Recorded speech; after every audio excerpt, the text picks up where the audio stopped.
नमस्कार दोस्तों, मैं Dharmendra Varma online study with DK में आपका बहुत बहुत स्वागत करता हूं। आज का वीडियो बहुत ही इंटरेस्टिंग होने वाला है क्योंकि आज के वीडियो में आपको मैं बाल विकास एवं शिक्षा शास्त्र के महत्वपूर्ण कथन एवं परिभाषा, साथ में कुछ सिद्धांत और कुछ महत्वपूर्ण प्रश्न लिए गए हैं। टोटल 61 प्रश्न है, काफी इंपोर्टेंट हैं। आपको स्किप नहीं करना है, वीडियो को पूरा देखना है। चाहे वो सीटेट एग्जाम हो, चाहे वो अन्य टेट एग्जाम हो, उसमें 1 या 2 प्रश्न पूछे जाते हैं, तो उसी को देखते हुए यहाँ पर वीडियो बना रहा हूँ। 61 प्रश्न लिए हैं, वन लाइनर है, ज्यादा समय नहीं लगेगा, तो आपको वीडियो को पूरा वॉच करना है और अंत में जरूर बताना है कि आज का जो वीडियो है वो आपको कैसा लगा। अच्छा लगे तो लाइक करना है, शेयर करना है और चैनल को सब्सक्राइब कर लेना है। तो चलिए शुरू करते हैं। आज का पहला प्रश्न है हमारा, देखिए वन लाइनर है, ज्यादा समय नहीं लगेगा। पहला प्रश्न है, वातावरण वहां बनावटी शक्ति है जो हमें प्रभावित करती है, यहाँ कथन किसका है? तो यहाँ पर आप देख सकते हैं, यहाँ पर जो कथन दिया गया है ये रास के द्वारा दिया गया कथन है। व्यवहार ही व्यक्तित्व है, यहाँ कथन किसका है? तो यहाँ पर जो कथन है ये वॉटसन का कथन है। अभिवृद्धि से आशयी शरीर व शारीरिक अंग में भार तथा आकार की दृष्टि से वृद्धि होना है, ऐसी वृद्धि जिसका मापन संभव हो, यहाँ कथन किसका है? तो यहाँ पर जो कथन दिया गया है ये सोरेनसे के द्वारा दिया गया कथन है। मनोविज्ञान व्यवहार का निश्चित विज्ञान है, यहाँ कथन किसका है? तो यहाँ पर जो कथन दिया गया है ये वॉटसन का कथन है। काफी इंपोर्टेंट प्रश्न है, तो चाहे तो आप स्क्रीनशॉट ले सकते हैं या फिर हमें टेलीग्राम पर फॉलो कर लीजिएगा, वहां पर इसके PDF में सेंड कर दूंगा बिल्कुल फ्री में। लिंक डिस्क्रिप्शन में जाकर टेलीग्राम से भी जुड़ जाइएगा।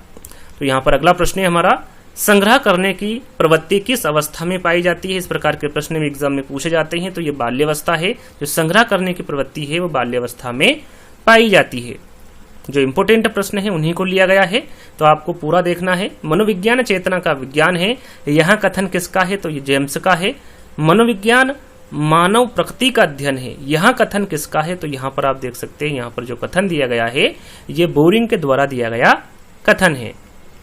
शेषावस्था को सीखने का आदर्श काल कहा जाता है, यहाँ कथन किसका है? तो ये वैलेंटाइन का कथन है। बुद्धि लब्धि का आविष्कार किसने किया था? तो ये टर्मन के द्वारा किया गया था। बुद्धि लब्धि का आविष्कार काफी इंपोर्टेंट है, तो याद रखिएगा। बुद्धि को सामाजिक बुद्धि, स्थूल बुद्धि व अमूर्त बुद्धि के रूप में किसने विभाजित किया है? तो ये थॉर्नडाइक द्वारा विभाजित किया गया है, बुद्धि को सामाजिक बुद्धि, स्थूल बुद्धि व अमूर्त बुद्धि के रूप में। बुद्धि मॉडल की संरचना किसके द्वारा प्रस्तुत की गई है? तो ये गिलफोर्ड के द्वारा की गई है। बालक के संज्ञानात्मक विकास का सिद्धांत किसने दिया था? तो ये जीन पियाजे के द्वारा दिया गया था, बालक के संज्ञानात्मक विकास का सिद्धांत।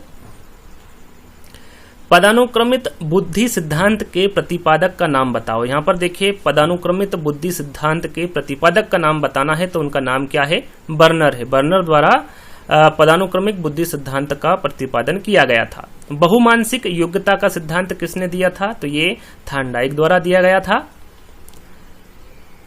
जन्म से मृत्यु तक चलने वाली प्रक्रिया को क्या कहते हैं? तो जन्म से मृत्यु तक चलने वाली प्रक्रिया को हम विकास कहते हैं।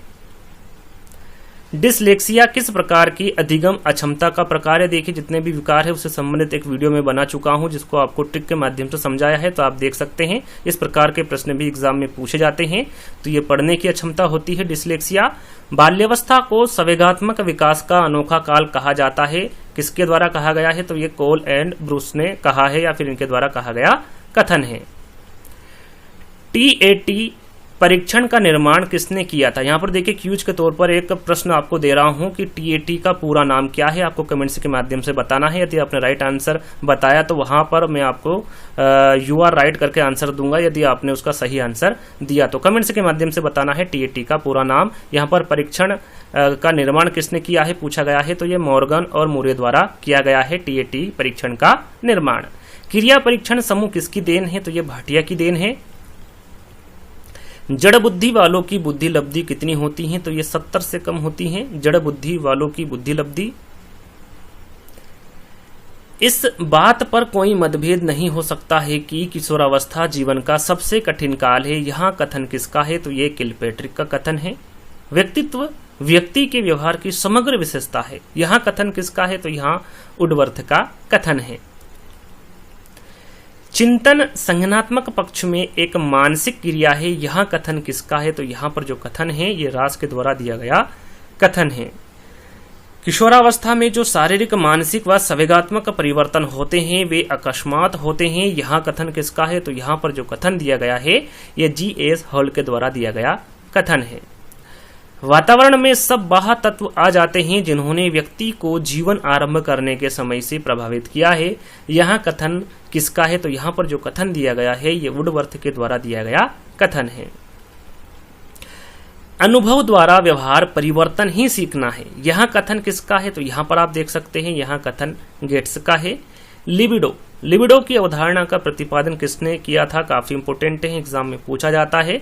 तो ये फ्रायड के द्वारा किया गया, जो लिबिडो की अवधारणा का प्रतिपादन किया है वो फ्रायड के द्वारा किया गया है, तो याद रखिएगा। बाल्यावस्था प्रतिद्वंदात्मक सामाजिकरण का काल है, यहाँ किसका कथन है? तो ये किलपेट्रिक का कथन है। किशोरावस्था जीवन का सबसे कठिन काल है, यहाँ किसका कथन है? तो ये स्टेनले हॉल का कथन है। मनोविज्ञान वातावरण के संपर्क में होने वाले मानव विज्ञानों का व्यवहारों का विज्ञान है, यहाँ कथन किसका है? तो ये वुडवर्थ का कथन है। व्यक्तित्व समस्त शारीरिक, जन्मजात व अर्जित वृत्तियों का योग है, यहाँ कथन किसका है? तो ये मार्टन का कथन है। व्यक्तित्व का विकास व्यक्ति में उपस्थित अभिप्रेरकों के द्वारा होता है, यहाँ कथन किसका है? तो यहाँ पर जो कथन दिया गया है ये अब्राहम मैस्लो द्वारा दिया गया कथन है। रुचि का अर्थ अंतर करना है, यहाँ कथन किसका है? तो यहाँ पर जो ये कथन दिया गया है ये भाटिया के द्वारा दिया गया कथन है। मिनेसोटा बहुपक्षी व्यक्तित्व सूची का निर्माण सर्वप्रथम किसने किया? तो ये हाथवे और मैकिनले ने किया था मिनेसोटा बहुपक्षी व्यक्तित्व सूची का निर्माण। वंशानुक्रम व्यक्ति की जन्मजात विशेषताओं का पूर्ण योग है, यहाँ कथन किसका है? तो ये B.N. झा का कथन है। 3 से 6 वर्ष तक बच्चा अर्ध स्वप्न में रहता है, यह कथन किसका है? तो यहाँ पर आप देख सकते हैं यहाँ कथन थॉर्नडाइक का है। मनोविज्ञान शिक्षा का आधारभूत विज्ञान है, यहाँ कथन किसका है? तो यहाँ पर जो कथन दिया गया है ये स्किनर के द्वारा दिया गया कथन है। शिक्षा मनोविज्ञान शिक्षण विधियों के चयन में शिक्षक की सहायता करता है, यहाँ कथन किसका है? तो यहाँ पर आप देख सकते हैं ये स्किनर का कथन है। अगला प्रश्न है कि मनुष्य की अंतर्निहित पूर्णता को अभिव्यक्त करना शिक्षा है, यह कथन किसका है? तो यहाँ पर आप आंसर इसका देख सकते हैं स्वामी विवेकानंद है। मनुष्य की अंतर्निहित पूर्णता को अभिव्यक्त करना शिक्षा है, यह कथन स्वामी विवेकानंद जी का है। बुद्धिमत्ता का आधार शारीरिक लक्षण है, यह कथन किसका है? तो यहाँ पर जो कथन दिया गया है ये लेवेंटर के द्वारा दिया गया कथन है। स्वस्थ शरीर में स्वस्थ मस्तिष्क का निर्माण होना ही शिक्षा है, यह कथन किसका है? तो यहाँ पर जो कथन दिया गया है ये अरस्तु के द्वारा दिया गया कथन है। दूरस्थ या परोक्ष वस्तुओं के संबंध में चिंतन करना ही कल्पना है, यह कथन किसका है? तो यहाँ पर जो कथन दिया गया है यह मैकडूगल के द्वारा दिया गया कथन है। किशोरावस्था बड़े दबाव, तनाव, तूफान व संघर्ष की अवस्था होती है, यहाँ कथन किसका है? तो यहाँ पर आप देख सकते हैं यहाँ कथन स्टेनले हॉल का है।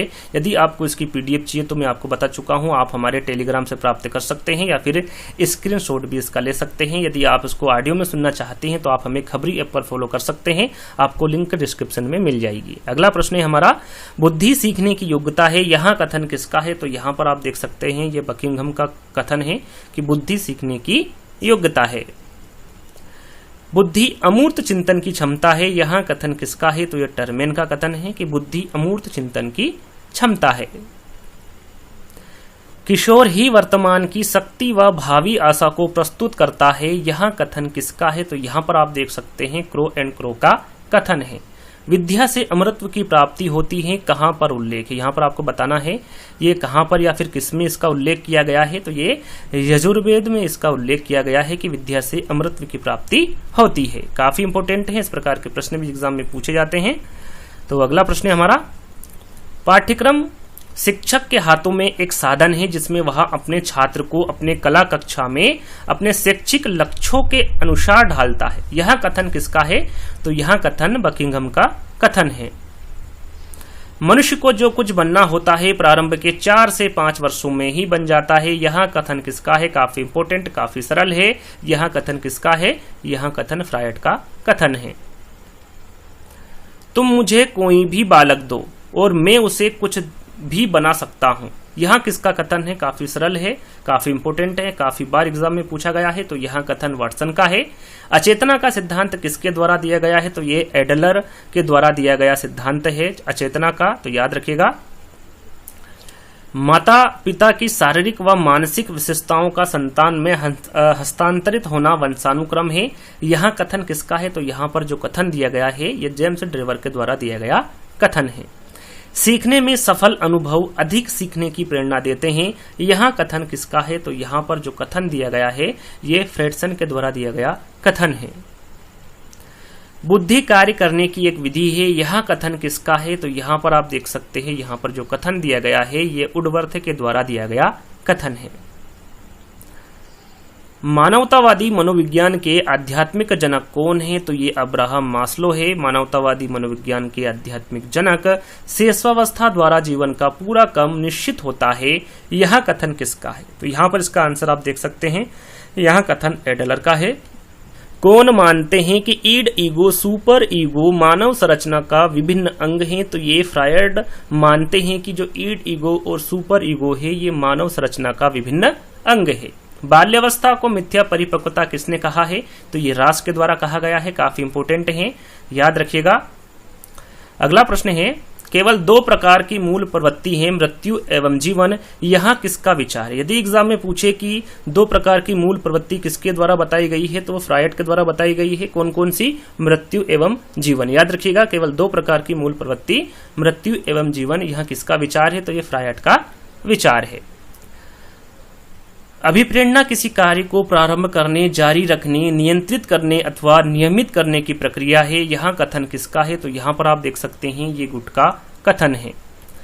अगला प्रश्न है, मनुष्य स्वतंत्र पैदा होता है किंतु वहां बाद में सब ओर से जंजीरों से बांध दिया जाता है। यह कथन किसका है? अंतिम प्रश्न है। जैसा कि मैंने आपको बताया था कि टोटल 61 प्रश्न है और ये अंतिम प्रश्न है। तो यहाँ पर जो दिया गया कथन है ये रूसो का कथन है। तो यहीं पर आज का जो वीडियो हमारे महत्वपूर्ण कथन, परिभाषा, कुछ महत्वपूर्ण सिद्धांत आपको देखने को मिले, कुछ प्रश्न आपको देखने को मिले। तो आज का वीडियो आपको कैसा लगा आपको कमेंट्स के माध्यम से बताना है। अच्छा लगे तो लाइक, कमेंट्स और चैनल को सब्सक्राइब कर लेना है। तो जल्दी ही दोस्तों एक नई वीडियो के साथ मिलते हैं। जब तक के लिए धन्यवाद। जय हिंद।